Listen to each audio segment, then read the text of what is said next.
individuals who will bring these rescue stories to life.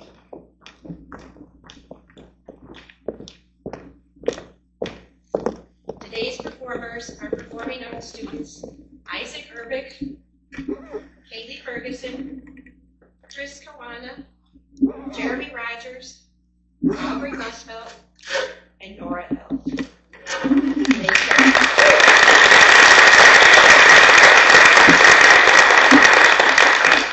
Today's presentation is directed by Emeritus Professor Ernest Adkin. Following the program, you will proceed with the official convocation ceremony. So please enjoy the performance. The book, We Are a College at War, describes how Mary Ashby Cheek, the president of Rockford College from 1937 to 1954, was a significant mentor to her students, particularly during World War II in the 1940s.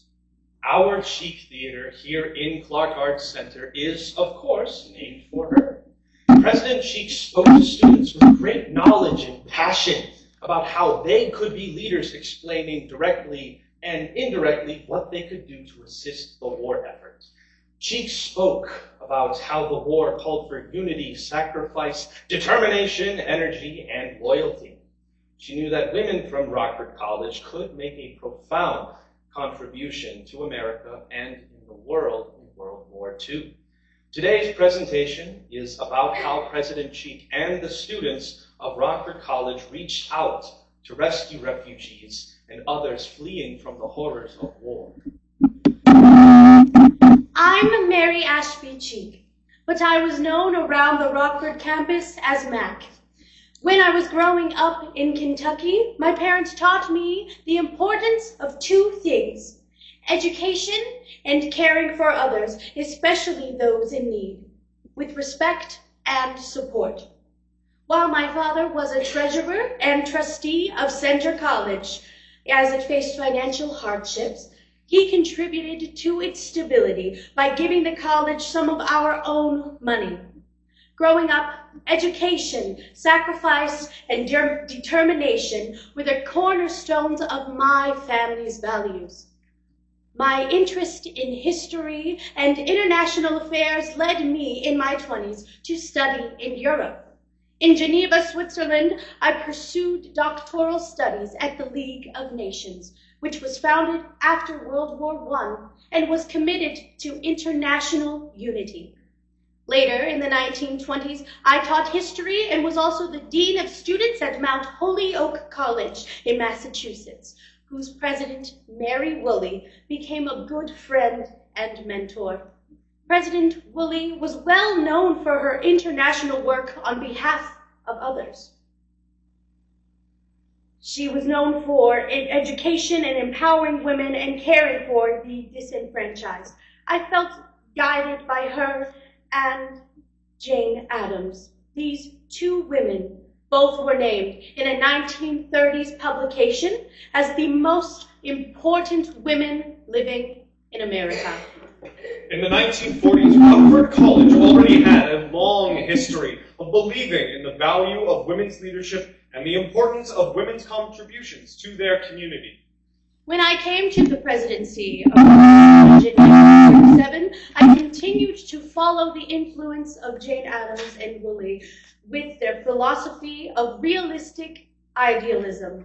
I believed that women could make a lasting contribution to world peace, democracy, and human rights. They should never withdraw from the world in an ivory tower. In the crisis of World War II, I encouraged students to help refugees and shape the post-war world. The students were inspired by Jane Addams' legacy and Mac, who championed a one-world focus. Addams believed that immigrants should receive care not only because they deserved it and were in need, but also they enhanced the larger society with cultural richness. Her principles remained timely. Mac's statements include these two quotes. First, maintain a sense of tolerance and respect for racial groups, political ideas, and religious beliefs other than our own. And second, strive to aid needy students and refugees deserving of our help. She believed that society grows when there is more diversity among us. Mack strongly supported philanthropic efforts to aid refugees and participated in collegiate organizations that assisted displaced persons. Our actors here today are playing real people who came to the college in the 1940s during the war. I'm Bruno Bettelheim. I was born in Vienna, Austria, the son of a middle-class Jewish family. I earned a PhD in philosophy in 1938 and was among the last Jews awarded a doctorate before the Nazis annexed Austria that year. Soon after, I was arrested by the Nazis because I was guilty of being Jewish. The story of Bruno Bettelheim's immigration to the United States and his work at Rockford College is a complex one. A survivor of both Dachau and Buchenwald concentration camps, Bettelheim was released by the Nazis after a wealthy American family whose child Bettelheim had cared for paid a large sum of money for his freedom. Immigrating to the United States in 1939, he accepted an appointment to teach art courses at Rockford College in the fall of 1941. From the moment I arrived in America, I spoke of the camps to everybody willing to listen. Unfortunately, many were unwilling to do so. Painful as this was because of what it brought to mind, I was anxious to force awareness on as many people as possible of what was going on in Nazi Germany. This was out of a feeling of obligation to those who still suffered in the camps. But I met with little success. At that time, nothing was known in the U.S. about the camps, and my story was met with utter disbelief.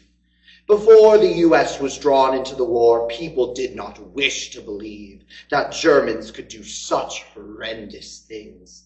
I was accused of being carried away by my hatred of the Nazis, of engaging in paranoid distortions. I was warned not to spread such lies. While teaching at Rockford College, I also wrote and published an essay entitled Individual and Mass Behavior in Extreme Situations, based upon my experiences in the concentration camps. Later, this essay became a classic study of the effects of captivity on human beings. In the essay, I describe my cruel treatment by the Nazi SS. Then I wrote, the writer can vividly recall his extreme weariness, resulting from a bayonet wound he had received early in the course of transportation and from a heavy blow to the head. He wondered all the time whether men could endure so much without committing suicide or going insane. After he left Rockford College in 1944, Bettelheim became the head of the orthogenetic school at the University of Chicago. This was a school caring for children and adolescents facing social, emotional, and mental health challenges. He held this position for the rest of his career and became renowned for his work there with emotionally disturbed children. His book, titled The Uses of Enchantment, which is a psychoanalytic interpretation of fairy tales published in 1977, received wide acclaim and was called by some one of the most important books of the 20th century. In March of 1990, Bruno Bettelheim took his own life by drug overdose. The words he wrote 47 years earlier in his essay on extreme situations, describing his cruel treatment by the Nazi SS, may give haunting speculation about the thinking of this complex and productive man. I wanted to impress three central ideas on the students. 1, a strong grounding in liberal arts education. 2, a commitment to the democratic process at all levels. And 3, a strong devotion to helping those who were struggling for basic rights. Anne Saucier, class of 1943, said, "Everyone owned the college, Mary Ashby Cheek showed us the difference between a totalitarian state and a democratic state. How precarious democracy is if everybody doesn't do their part. I'm Marianne Ettlinger Cohen. I was living in Nazi Germany before I came to Rockford College as a student. I was born in Karlsruhe, Germany, into a Jewish family in 1923 and was 10 years old when Adolf Hitler became chancellor.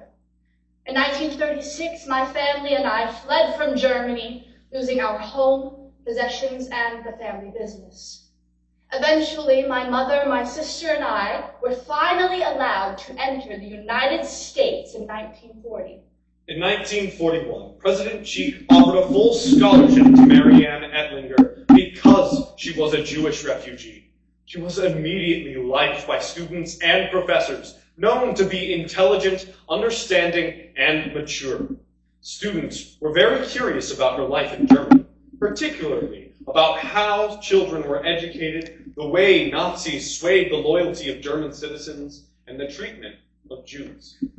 While studying at Rockford College, I wrote an essay describing how the Nazis attempted to control the German people through censorship, false information, coercion, and force. Germans faced great danger if they disagreed or spoke against Hitler's regime. Living in a medium-sized German town with an active Jewish community, I attended public high school as the only Jewish girl. I was comparatively not lucky in not suffering too much from the Nazis. All the news we received consisted of propaganda for the Nazis, either by direct praise of the government or by some kind of agitation against Germany's so-called enemies, such as the Jews. The people did not get a chance to know what was going on in the world, for all the news was misinterpreted. They never got a true picture of the political situation in France, England, America, Russia, or anywhere else. There was also a great deal said about Germans in other countries, especially in Poland and Czechoslovakia, and how they were ill-treated as a minority race. This, of course, was to stir up support for the war. I know many people in my community and throughout Germany kept and demonstrated loyalty to their Jewish friends.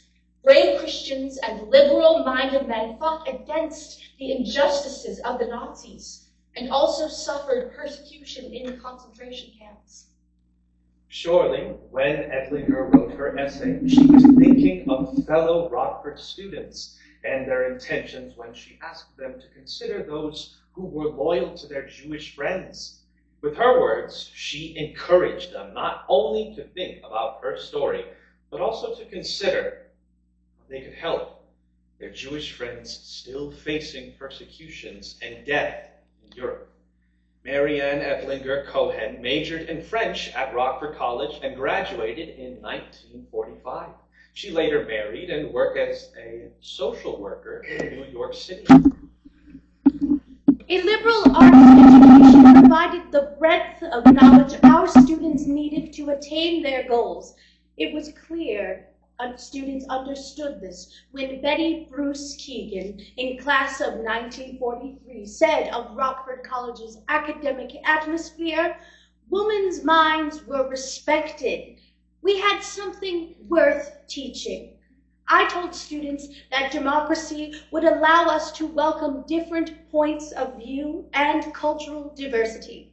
Participation for everyone in the process should be our firm belief. I'm Soni Holtedal, and I lived in Nazi-held Norway until I came to Rockford College as a student. Another European student, Soni Holtedal, came to Rockford College in the fall of 1945, several months after the end of World War II. Soni was a student at the Scientific University in Oslo, Norway, when Nazis invaded and took over the nation's government. After only a month of her studies there, the Nazis occupied the university in November 1943 and shut it down. Nazis then set fire to much of the university and falsely blamed students for the arson.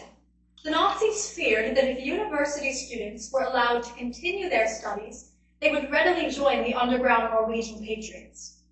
During the 5 years of Nazi occupation in Norway, I worked to help the underground.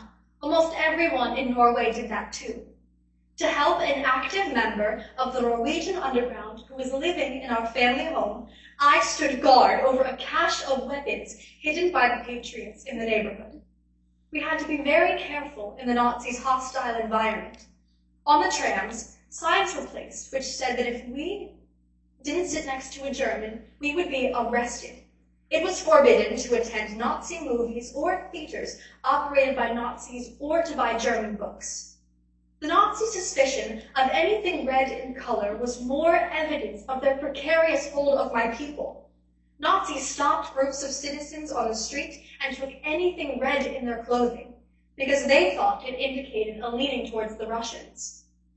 Nazi interference with every little thing showed the extreme lengths to which they went to control us. They sometimes searched our homes looking for patriots. They banned radios and illegal newspapers. By controlling the airwaves and newsprints, they were able to stifle communications from the underground that appealed so much to the Norwegian people who wanted to resist Nazi occupation. I learned from a teacher about a Rockford College scholarship. I applied, and it was offered to me. Within weeks, I landed on its campus and eagerly resumed my undergraduate studies. Hotedal's story presented to Rockford women a model of strength and endurance in the face of a controlling, evil enemy. Her story showed what individuals might do if they all took active roles, even the small ones, to fight against the Axis powers. It also pointed out a powerful role that a college like Rockford could take in providing for a young refugee like Hotedal. The college offered her a place of retreat, a place where the threat of an enemy was, as the college newspaper had reported, just a dream. After studying at Rockford College and the University of Wisconsin, Sony Hotedal married and returned to Norway to work as a consultant and performer on Norway's state-owned radio. She was known as the beloved character Aunt Sony in numerous children's radio dramas.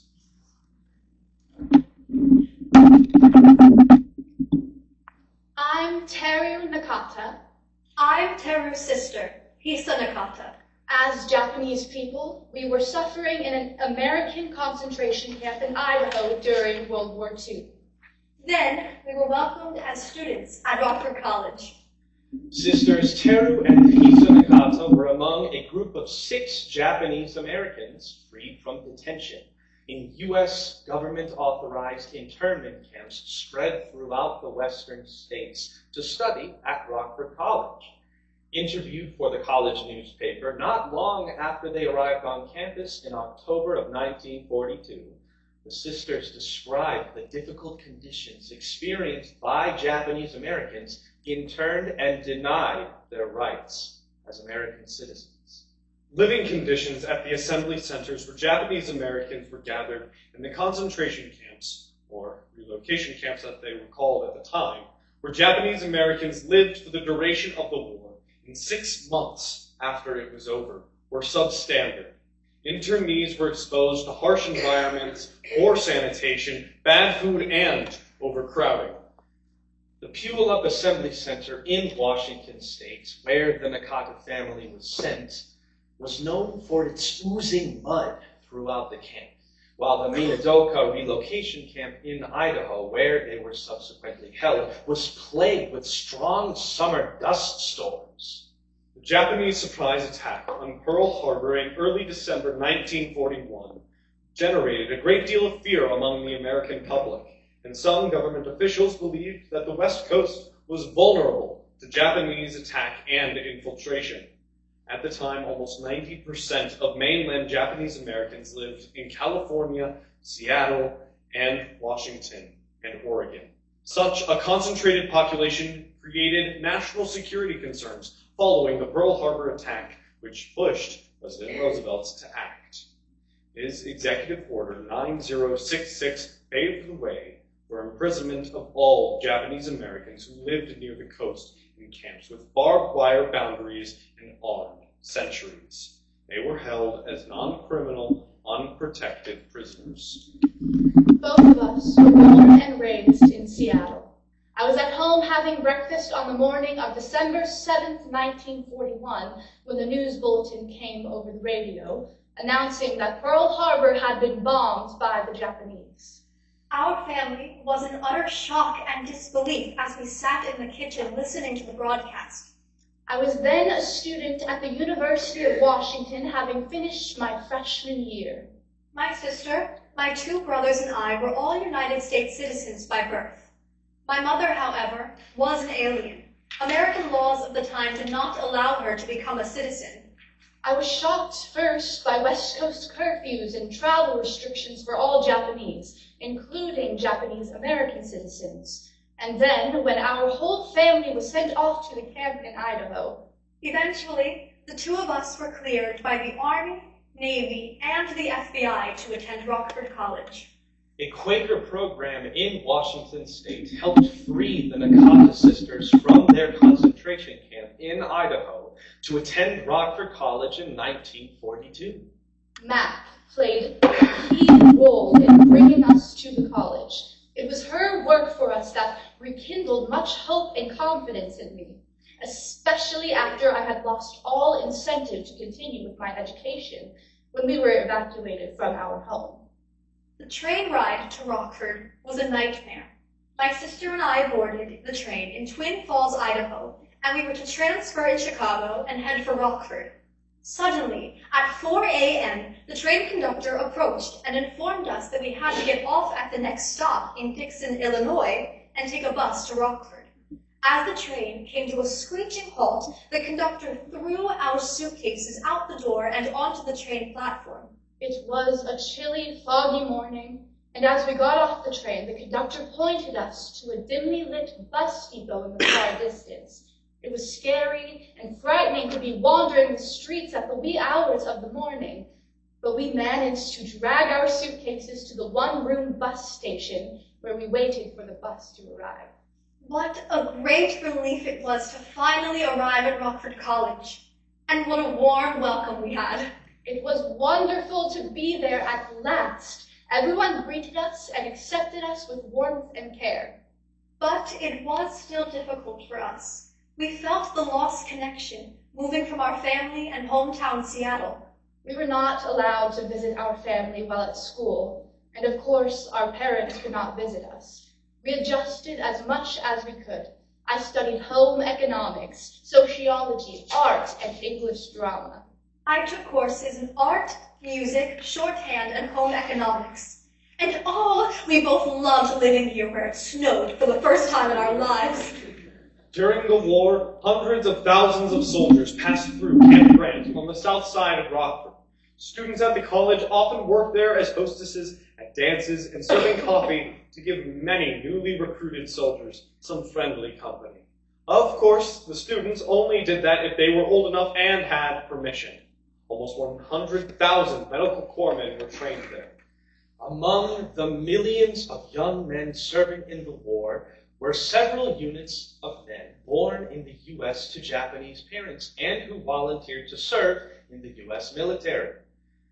One unit was the segregated 100th 442nd Army Regimental Combat Team, which ultimately became the most decorated American Army unit of World War II for its size and length of service.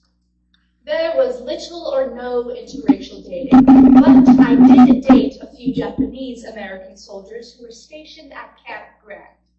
Although the Nakata's story of their time at Rockford College was essentially a positive one, not all Japanese American college students were as fortunate. The American Legion opposed the release of students and pressured some institutions not to enroll them. Despite the forces working against their enrollment, more than 4,000 students were allowed to leave their prison camps and study as American undergraduates. Teru studied in household arts and graduated in 1945. After finishing their studies, Hisa and Teru Nakata both returned to Washington State and got married.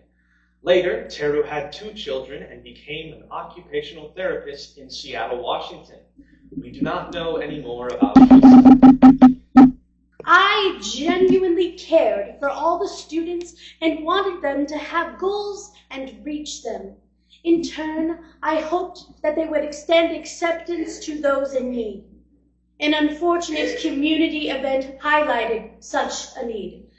We had invited the renowned Black operatic singer Marian Anderson to perform at the college. When she arrived in town, she was turned away by the Faust Hotel, the nicest hotel in Rockford. She left that night with plans never to return and did not perform. I was stunned and dismayed that this happened and was vocally indignant about the incident. I lamented to the students that we should have offered her hospitality and asked her to stay at the college. This is what we did for refugees during the war. Apparently, my distress for Marian Anderson resonated with the students. Our student Anne Saucier touched my heart when she said about me, "She loved us." That was the secret to the whole thing. President Cheek's work for the release of the Nakata sisters signaled to Rockford College students that they should be aware of the injustices that remained even in their own country, as well as racist oppression, such as what happened when Marian Anderson came to town. Young women could change the direction of their country not only by taking an active role in the war effort, but also in seeking justice and equality for all Americans. This was an instance in American history not unlike the abolitionist movement of the 19th century and later the civil rights movement of the 20th century, when American women tied the fight for equality to issues of both race and gender. There were other people who escaped from their own horror stories of captivity in World War II, who came to Rockford College and were welcomed. They all shared their stories with the community and the city of Rockford through talks, as well as in college and Rockford newspaper articles. Telling their stories not only became a cathartic process for them individually, but also a tool for empowering Americans with the knowledge of their struggles against injustice. World War II narratives emphasize not only the dangers of losing individuality and self to a fascist government, but also the consequences of losing democratic freedoms.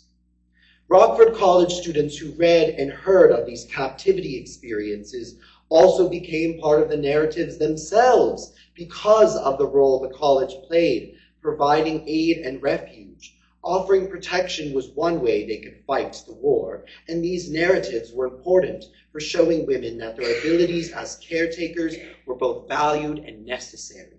Young women at the college gained a sense of empowerment because they became part of the story itself. They were rescuers. The students in the 1940s stood up to help others at our college. We helped the Rockford community understand firsthand what the war meant for so many around the world. The refugee stories gave power to the women at our college who wanted to help with the war effort. As our mentor, Jane Addams, said, "Nothing could be worse than the fear that one had given up too soon and left one unexpected effort that might have saved the world."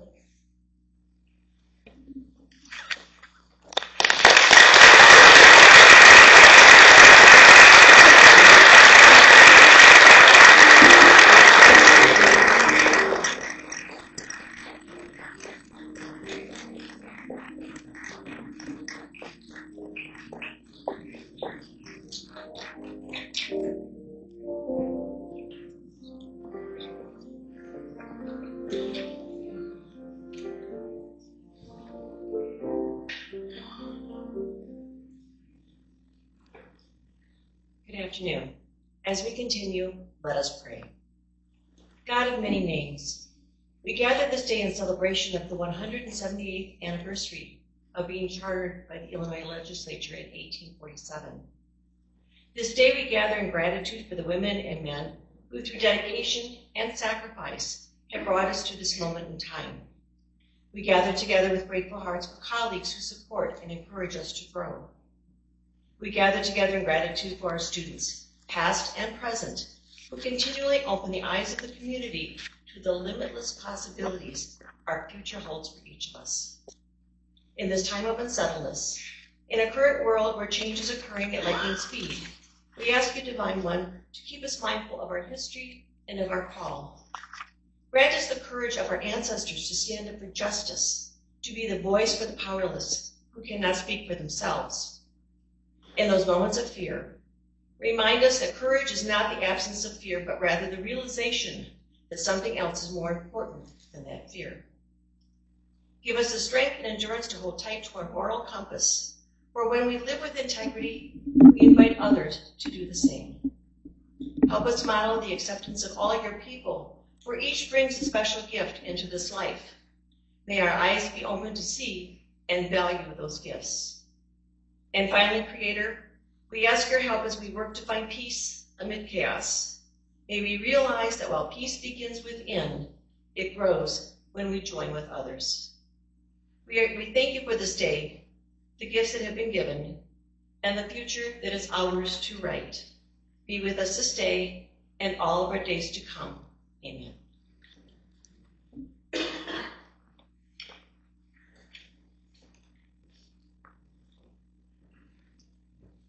Good afternoon, everyone. So, I love all of our students, all of them. I love our student athletes. I love our international students. But you gotta admit, there is just something special about those performing arts students.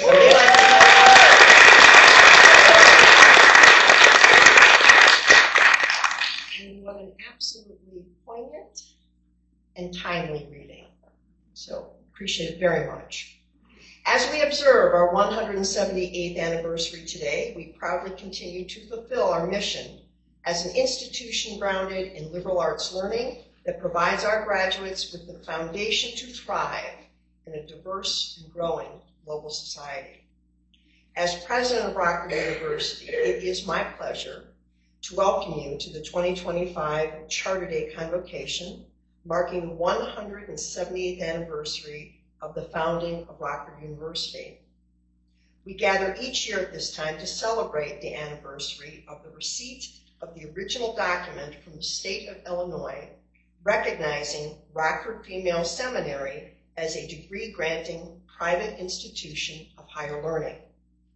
Section 2 of our charter states that the said institution shall be located in the town of Rockford and shall be erected with accommodations sufficiently extensive to afford instruction in the liberal arts and sciences adapted to the highest order of female education. Thus was born Rockford Female Seminary in 1847 along the banks of the Rock River. The institution continued to grow and evolve over the course of the next 4 decades. In 1892, a decision was made to change the name to Rockford College in order to better reflect what the seminary had always been, rigorous and collegiate in nature. The college continued to thrive, enduring through the Industrial Revolution, 2 world wars, and the resulting accelerated pace of change. In 1955, Rockford College ended its 108 years as a female-only institution and began enrolling men to more widely serve the needs of the community. Dr. Carlson, then president of Rockford College, said this about the Board of Trustees' decision to become a co-ed institution.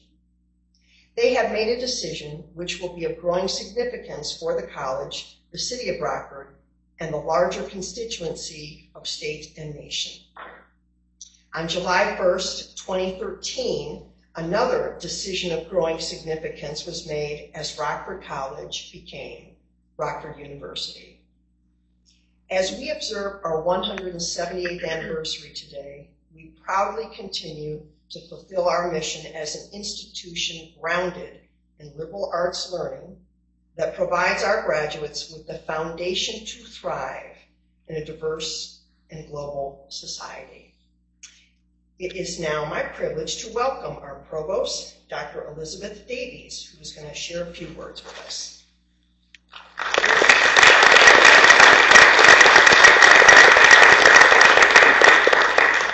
Thank you, Dr. Lima. On Charter Day, we celebrate the founding of Rockford University 178 years ago in 1847. But for a minute, I want to play It's a Wonderful Life and think about the question, what would this world have been like if Rockford University had never been founded?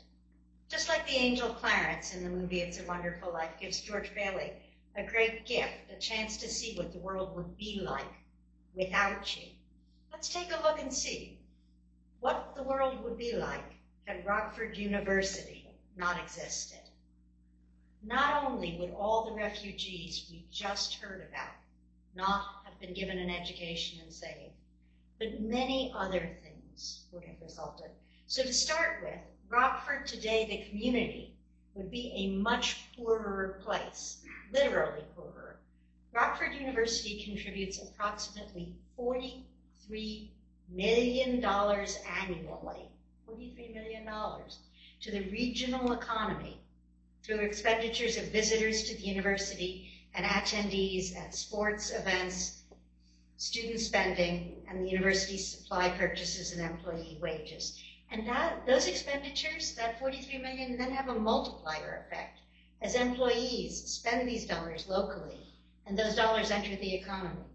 When that multiplier effect is considered, Rockford University contributes between $78 million and $133 million a year to the Rockford area.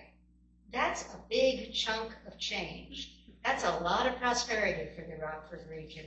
And without RU, it wouldn't be here. Secondly, without RU, Jane Addams might never have founded Hull House in Chicago and won the Nobel Peace Prize. Her first choice school, Jane's first choice school, was back east. The Mount Holyoke Female Seminary subsequently became Mount Holyoke College, and it was only because her dad said to her, you have to go to school near home in Rockford, that she wound up at RU. Okay? If Rockford Female Seminary hadn't existed, she would have not stayed in Northern Illinois, would have wound up in Massachusetts, and probably never would have founded Hull House Settlement in Chicago, where the immigrants we just heard about were welcomed, where housing and food and education were provided for those who were new to America, and where the values of tolerance and dignity were upheld. It was that work at Hull House that led in part to her ultimately winning the Nobel Prize in 1931, the Nobel Peace Prize. That work wouldn't have been accomplished if RU weren't here. And finally, there's all of you. Without you, and particularly the students, without RU being here, you wouldn't be sitting here in this auditorium, listening to me and other people drone on about history, as it may seem, but preparing to achieve your dreams, make lifelong friends, meet your significant other, achieve athletic goals, and wow the world. Completing a bachelor's degree means that your lifetime income will be 20% higher than if you had stopped going to school after high school. And that's taking into account the tuition you pay and the income you lose during the time you're in college. So if RU weren't here, you'd be both poorer, both now and in the future, both interpersonally and economically, and the world would be poorer too. As Clarence the angel says to George, paraphrasing, each person or each institution's life touches so many other lives. And when they aren't around, it leaves an awful hole, doesn't it? So here's to celebrating RU on its Charter Day and all that we can accomplish together because RU is here. Now, here to say a few words on behalf of the Rockford University Board of Trustees is Board of Trustees Chair Marcy Cole.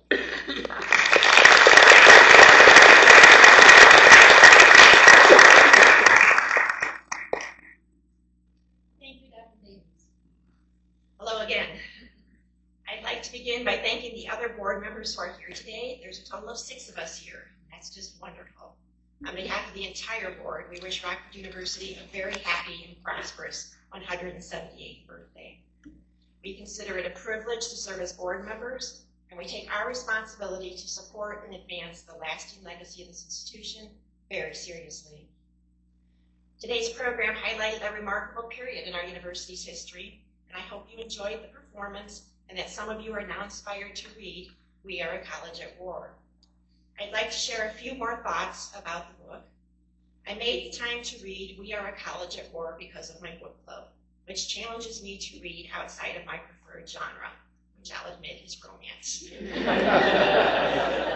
I was so impressed by the women in the book that I've gone on to read other books about the World War II home front. I encourage all of you to step outside your comfort zones in order to be exposed to new ideas, just as I was when I read We Are a College at War. On a personal note, this book also prompted me to read some source documents in my family archives, a pack of letters that my great-grandfather wrote to my great-grandmother in 1910 in the months before their marriage. While I didn't find any rescue stories in their correspondence, I'm sure the sentiments that were conveyed back then are the same that are shared by couples today, although today we use text messages instead of beautiful handwritten penmanship. There is something timeless about 2 people looking forward to spending their lives together, just as there is something timeless about a university welcoming students and faculty from around the world to engage in higher education. So my last thought is that I'd like to encourage everyone to make the most of your time here at Rockford University. Learn from fellow students and faculty, inside and outside of the classroom. We all have so much to share. Someday, future generations may look to our experiences for inspiration, just as we have been inspired by the individuals featured in today's program. I now invite Professor Tim Adams to lead us in our time-honored decus.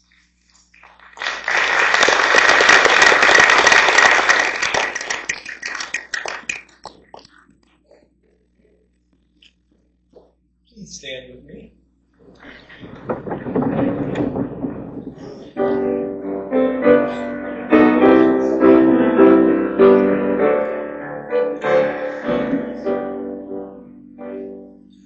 Our strong bond shall ne'er be broken, formed and dear are you.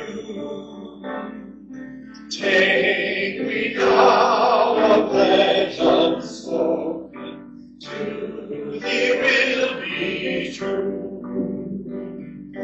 Rockford, decus, and veritas, deep graven on each heart, will be thought unwavering true till we arrive us apart.